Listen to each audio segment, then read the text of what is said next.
Hello dear students, this is Renu ma'am. Welcome to this video. In this video, we will study about that how many rays are required to produce an image using a mirror. So here we are just doing this concept with the help of concave mirror.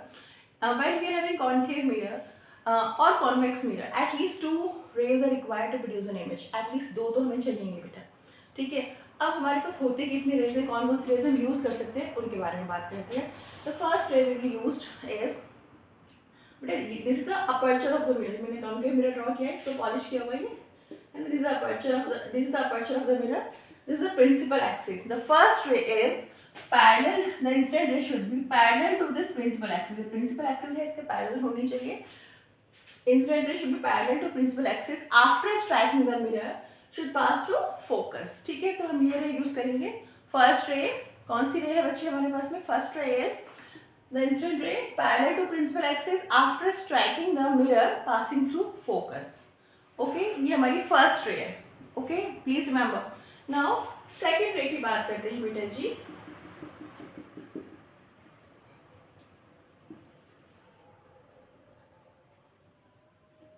This is pole. Again it is focus.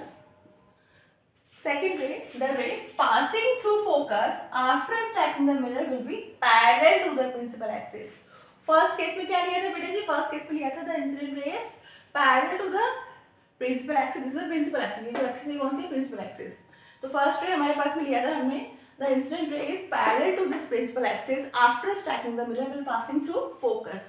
Second की अगर हम बात करते हैं तो second रे हमने जब लिया है तो आपके पास में the incident ray passing through focus and after striking the mirror it will be parallel to this principal axis. Principal axis है हमारे पास में, तो बेटा इसके क्या हो जाएगी? पैरेलल हो जाएगी. ठीक है, ये हमारे पास में बेटा जी सेकंड रे हो गई. ठीक है, नाउ थर्ड रे की बात करते हैं. ध्यान से समझिए. थर्ड रे,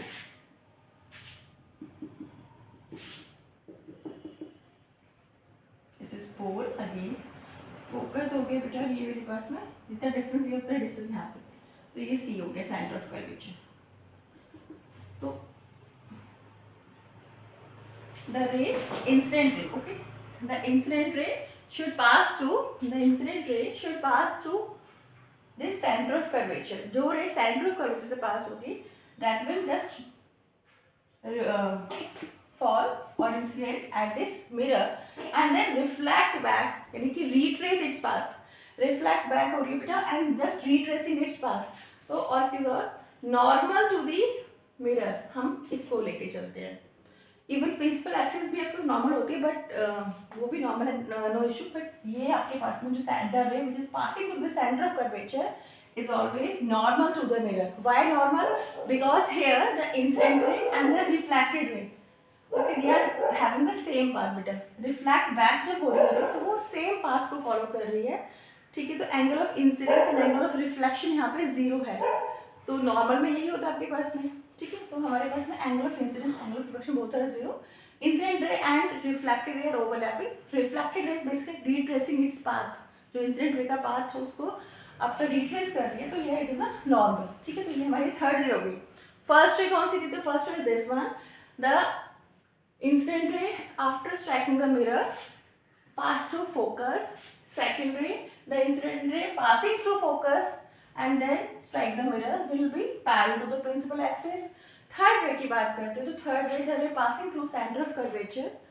Okay, this can also be taken. And the fourth is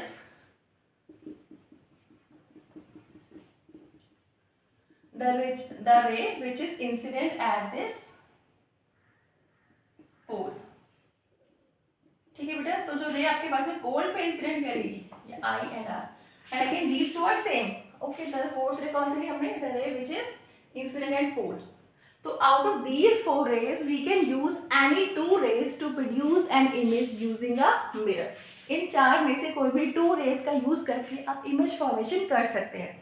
तो आज के होमवर्क में आपने क्या करना है? आपने कॉन्केव मिरर का मैंने करा दिया है. सिमिलर वे में हम कॉन्वेक्स मिरर का करेंगे and I will cross check in next class. Okay, चलिए मिलते हैं नेक्स्ट वीडियो में. Bye bye.